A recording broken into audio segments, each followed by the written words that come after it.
Iran और America के दरमियान जंग बंदी बरकरार है, लेकिन इस जंग बंदी के दौरान ये मत समझे कि दोनों जानिब खामोशी है। दोनों जानिब से हाइपरसोनिक मिसाइलों की एक जंग शुरू होने का खतरा है। ईरान और अमेरिका दोनों ने अपने हाइपरसोनिक मिसाइल्स तैनात कर दिए हैं एक दूसरे पर हमले के लिए। ये हाइपरसोनिक मिसाइल्स क्या बला हैं और कैसे दोनों जानिब से एक दूसरे पर हमला किया जा सकता है, इस बारे में अज़हर अली खान से बात करते हैं। अज़हर भाई, जंग बंदी जारी है, दुनिया शायद ये समझ रही है कि दोनों जानिब खामोशी है, लेकिन दोनों अपनी मुकम्मल तैयारी कर रहे हैं। ईरान ने भी अपने हाइपरसोनिक मिसाइल्स जो है ना वो तैनात कर दिए हैं, अमेरिका ने भी तैनात कर दिए हैं। ये हाइपरसोनिक मिसाइलों की अगर जंग शुरू होगी तो क्या होगा? अदील भाई, हाइपरसोनिक मिसाइल का इस्तेमाल, इसका मतलब ये है कि आप एक नेक्स्ट लेवल में लेके जा रहे हैं जंग को। और जंग की जो ये अगला सीज़न, अगला एपिसोड आ रहा है, ये पहले से ज़्यादा बहुत ख़तरनाक होगा और ये पहले से ज़्यादा ख़बरों की ज़ीनत बनेगा, ज़्यादा नुकसानात होंगे। और अब जो जंग का स्टाइल है वॉरफेयर का, मॉडर्न वॉरफेयर के अंदर, उन्होंने कोशिश ये की है कि अब कम से कम वक्त में ज़्यादा से ज़्यादा नुकसान पहुंचाया जाए। इसीलिए ये हाइपरसोनिक मिसाइलों को लेकर आया जा रहा है। अब ये हाइपरसोनिक मिसाइल जो है ना, बुनियादी तौर पे हाँ, ये हमारे नाज़रीन को ज़रा बताइएगा कि ये होता क्या है हाइपरसोनिक मिसाइल? जी, आप छोटे मोटे रॉकेट चलाते हैं, फिर आप मिसाइल चलाते हैं, उसके बाद जब हाइपरसोनिक की बारी आती है ना, तो ये सोनिक से पता चलता है कि आवाज़ से जुड़ा हुआ है। तो ये बुनियादी तौर पे आवाज़ से 5 गुना तेज़ मार्क 5 मिसाइल हैं जो अमेरिका के पास हैं। $15 मिलियन का एक है। एक $15 जी, मिलियन का? $15 मिलियन का एक मिसाइल है, यानी अरबों रुपए का मिसाइल है। बहुत सोच समझ के चलाया जाता है, जहाँ पे भी वार करना हो, प्रिसिजन के साथ वार करना हो, यानी बिल्कुल ही एक्यूरेसी के साथ वार करना हो, बड़े पैमाने पर तबाही फैलानी हो, तब आप निकालते हैं अपने आर्सेनल से वो एक हाइपरसोनिक मिसाइल। और इसकी एक खेप पूरी मंगवाई है अमेरिका ने।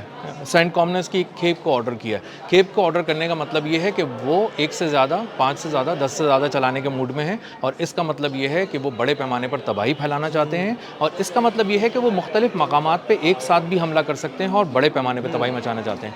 अब इससे होगा ये कि ईरान के कुछ अहदाफ हैं जो ईरान को ज़ाहिर है शायद नहीं मालूम होंगे, या मालूम होंगे तो उसने तैयारी की होगी। अमेरिका को बहरहाल मालूम है, उसने सोचे में, यानी अमेरिका ने अपनी फ़हरिस्त तरतीब दे दी है। और अब अमेरिका जो है उन जगहों पे ये समझता है कि हमें हाइपरसोनिक ही चलाने, तो तेज़ आता है, वो बहुत तेज़ आता है, यानी फुटेज के अंदर इतना तेज़ आ रहा होता है तो आप खुली आंख से अगर कोई देखेगा तो उसको अंदाज़ा होगा कि क्या है। यानी वो आसमान पर होता है और उसके बाद ज़मीन पर होता है। ये दरमियान का जो फासला है ना, उसको एक बस हल्की सी एक शुआ गुजर रही है और वो देख रही है। तो आवाज़ से 5 गुना तेज़ है। मार्क 5 मिसाइल है जो अमेरिका का है, वो उन्होंने मंगवा लिया है और अब वो इसको इस्तेमाल करने जा रहे हैं अगले फ़ेज़ के अंदर। और अगला फ़ेज़ जो है ना, वो जिस तरह से इस सीज़ फायर के दौरान प्लान किया जा रहा है, तो उसमें उसको इंश्योर कर रहे हैं कुछ इस तरह की स्ट्रैटेजी बने जिसमें वारकारी हो और ज़्यादा टाइम ना लगे, ताकि दुनिया ये ना कहे कि अरे ये सीज़ फायर की खिलाफ वर्जी हो गई, अरे इसको कुछ देखो ये क्या शुरू हो गया। तो जो करना है जल्दी जल्दी करो, 15-20 मिनट के अंदर, जैसे हम कह रहे होते हैं आम ज़बान में, इसको जल्दी जल्दी निपटाओ और वो करो। तो दूसरी तरफ ईरान की भी बड़ी तैयारी है, क्योंकि ईरान को अंदाज़ा है कि आप क्या इस्तेमाल करने जा रहे हैं, क्योंकि वो थॉड और पैट्रियट्स और इन सब चीज़ों को ना झेल चुके हैं, तबाह भी कर चुके हैं, झेल भी चुके हैं, तो उन्हें अंदाज़ा है। और जो GBU-57 बंकर बस्टर बम उन्होंने यूज़ कर लिया था उनके खिलाफ ईरान के, तो ईरान ने तो उनके एटमी हथियार से पहले के सारे हथियार देख ही लिए हैं। तो अब अंदाज़ा हो रहा है कि आप दोबारा आ रहे हैं और ज़्यादा गुर्रा कर आ रहे हैं, ज़्यादा प्लानिंग से आ रहे हैं, शातिर अंदाज में आ रहे हैं, तो आप कहाँ कहाँ चोट पहुँचा सकते हैं। तो ईरान ने भी अपनी एक बहुत ही कॉम्प्रीहेंसिव स्ट्रैटेजी बनाई है और उन्होंने सीज़ फायर का बहुत फ़ायदा उठाया ईरान ने, क्योंकि उनको पता है कि इस सीज़ फायर में टाइम बाय करके अमेरिका अपने आप को रीअसेंबल करेगा और उसके बाद एक नए अंदाज से उन पे हमलावर होगा। बिल्कुल। अच्छा, पिछले दिनों मैंने और आमिर रज़ा ने एक वीलॉग किया था कि कुछ तैयारे जो है ना, वो कार्गो तैयारे, वो अमेरिका से उड़े और मशरिक़ वस्ता आए। तो क्या ये हाइपरसोनिक मिसाइल जो हैं वो अमेरिका से मशरिक़ वस्ता पहुँचा दिए गए हैं? उन तैयारों के बारे में कहा जा रहा है कि वो 2-4 अगर मूव करते हैं ना, तो ये एक बड़ी बात होती है कि कुछ पहुंचाया जा रहा है, लेकिन वो तो 15-16 के करीब जी थे, 15-16-17 थे और बाद में 31 की फिगर भी आई है कि वो थे, और वो देखा गया रडार के ऊपर कि इस तरह से तैयार आ रहे हैं। इसका मतलब ये है कि गैर मामूली जंग की तैयारी हो रही है, एक बड़ी जंग की तैयारी हो रही है। हो सकता है उसका दौरानिया छोटा हो और हम बहुत सारे शॉट्स एक ही लम्हे में लगते देखें, लेकिन वो बड़े पैमाने पर तबाही फैलाने का सोचा जा रहा है। अब लाजमी तौर पर आपको इन्हीं ट्रांसपोर्ट तैयारों के अंदर ही पैट्रियट्स ला सकते हैं, क्योंकि आपके पास उसके अलावा तो आपके पास बहरी रास्ता है, वो बहुत वक्त लगता है। वैसे भी बंद है इस तरफ से, तो बंद है और अगर हम कहें सब कुछ भी खुला है तो भी बहुत टाइम लगता है, और अब टाइम नहीं है। किसी भी वक्त ईरान की तरफ से कोई जवाब आ सकता है, कोई रद्द-ए-अमल का इज़हार किया जा सकता है, जो उनका ऑयल रोका गया है और उनका गला घोंटने की कोशिश हो रही है। तो इस वक्त हालात बहुत ख़राब है। समंदरों में भी ख़राब हैं, फ़िज़ाओं में भी ख़राब हैं, ज़मीन पर भी ख़राब हैं, किसी लम्हे जंग छिड़ सकती है। और जो ईरान है उसने भी उनके हाइपरसोनिक मिसाइलों के जवाब में अपना एक पूरा निज़ाम तैनात कर दिया और उसको पहले इस्तेमाल भी करके देख चुके हैं। बिल्कुल, सबसे इम्पोर्टेंट बात। यही पूछना चाह रहा था कि अगर एक जानिब वो हाइपरसोनिक मिसाइलों को तैनात करने की कोशिश कर रहे हैं या तैनात कर दिए गए हैं, तो ईरान के पास भी कोई हाइपरसोनिक मिसाइल मौजूद हैं, और अगर मौजूद है तो वो भी अपने मिसाइल तैनात कर चुका है। जी, मिसाइल का प्रोग्राम बहुत ज़बरदस्त है ईरान का, उसमें हाइपरसोनिक मिसाइल्स भी हैं। ये मार्क 3 मिसाइल्स मैंने अब तक पढ़ लिए हैं। मार्क 3 मिसाइल आवाज़ से 3 गुना यानी तेज़ जो ईरान जाते के हैं। पास मौजूद है वो मार्क 3 की जी, स्पीड से जो है ना वो जी, सफ़र सफ़र करते हैं। और इन मिसाइल्स को ईरान आजमा चुका है इस जंग में तकरीबन 20 दिन पहले तक। अच्छा। जब सीज़ फायर से पहले 20 दिन पहले, तो वहाँ पे उन्होंने पहली बार ईरान ने खुद ही इस्तेमाल किया था और प्रिसिजन अटैक्स के लिए किया था और होश उड़ा दिए थे। और उसमें उनके कीमती रडार भी तबाह किए थे और कीमती जो उनके जहाज़ थे और एयर बेसिस का जो ख़ास तौर पे वेयर हाउसेस जिनके अंदर सामान रखा था वो भी उन्होंने तबाह किया था। तो ईरान तो आजमा भी चुका है, इसलिए ईरान को एक दर्जे आप कह सकते हैं कि वो ज़्यादा बेहतर अंदाज में खड़ा हुआ है। ईरान को ये भी पता है कि अब की बार जो वार होगा वो कहाँ कहाँ हो सकता है, क्योंकि पिछले वार ना अब ईरान करेगा और ना अमेरिका करेगा। स्ट्रैटेजी, मिलिट्री स्ट्रैटेजी दोनों की बदल चुकी है, हो चुकी है, दोनों की तब्दील हो चुकी है। और अब वो अगर हाइपरसोनिक से वो करने जा रहे हैं तो ये भी ज़रा जहन में रखिएगा दिल भाई कि वो कम से कम 2500 किलोमीटर तक, 2800 किलोमीटर तक निशाना लगाता है।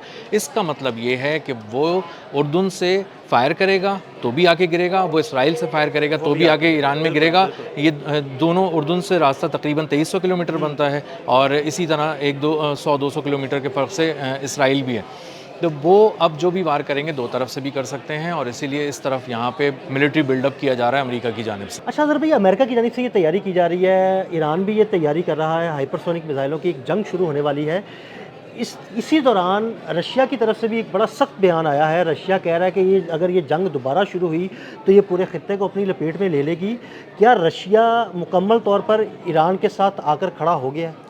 रशिया ने बहुत ही दो टोक और वाज़े अल्फाज में कह दिया है कि हम ईरान के साथ खड़े हैं। स्ट्रेटेजिक कोऑपरेशन की भी बात हुई है जो पहले इस तरह से नहीं हुई थी और वहाँ पे जाके मिलना ये गैर मामूली है कि व्लादिमीर पुतिन से हेड ऑफ़ द स्टेट ना मिले, कोई वज़ीर ख़ारजा मिले, ये एक गैर मामूली है। और उन्होंने रिसीव किया और ये पैगाम दिया दुनिया को कि हम ईरान के साथ खड़े हैं, ईरान का वज़ीर ख़ारजा आएगा तो हमारा सदर उनसे मिलेगा।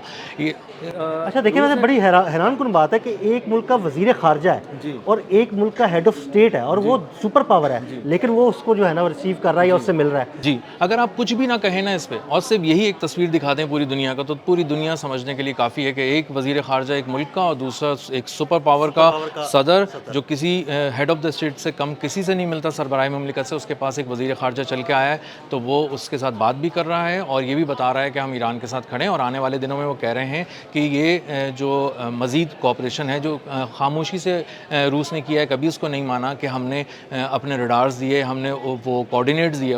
कहा है ये जाता है अब मॉडर्न वॉरफेयर के अंदर कि अगर आपके पास गोली चलाने के लिए नहीं है तो ये कोई बहुत बड़ी बात नहीं है, लेकिन अगर आपके पास कोऑर्डिनेट्स नहीं है तो फिर बहुत बड़ी प्रॉब्लम है। तो ईरान ने जो अमेरिका को 40 दिन के अंदर घुटनों पे गिरा दिया है वो कोऑर्डिनेट्स और प्रिसिजन की जो वार भी था और इंग्लिश में वॉर भी था, तो ये सारी वॉर के अंदर उन्होंने खेला है। और अब अगर वो अपनी थोड़ी सी भी मदद को एक्सटेंड कर देता है रशिया जिस तरह पहले कर रहा था तो ये गजब ढा देंगे। तो ये हमने तो ये भी सुना कि रशियन सैटेलाइट्स ने बड़ी मदद की है ईरान की। रशियन सैटेलाइट्स ने मदद की है, चाइनीज़ सैटेलाइट्स के बारे में आ रहा है जो उनका बेदू पूरा निज़ाम था उसने समंदरों में किया और रशियन सैटेलाइट्स ने ज़मीन पर तबाही मचाई। उन्होंने बताया एग्जैक्ट कोऑर्डिनेट्स बताया कि प्रिंस सुल्तान एयरबेस पे एक तैयारा खड़ा हुआ है जो कि अवॉक्स है, E3 सेंट्री तैयारा है, $700 मिलियन का तैयारा है, जाओ तबाह कर दो। ये लो उसके कोऑर्डिनेट्स और कोऑर्डिनेट्स दे रहे हैं और वो मार रहे हैं और वो अब अपनी वीडियोज़ के अंदर भी दे रहे हैं ईरान वाले कि ये देखो देमूना का न्यूक्लियर प्लांट लगा हुआ है और एटमी प्लांट और उसके कोऑर्डिनेट्स नीचे लिखे हुए हैं वीडियो के अंदर। तो अगर वो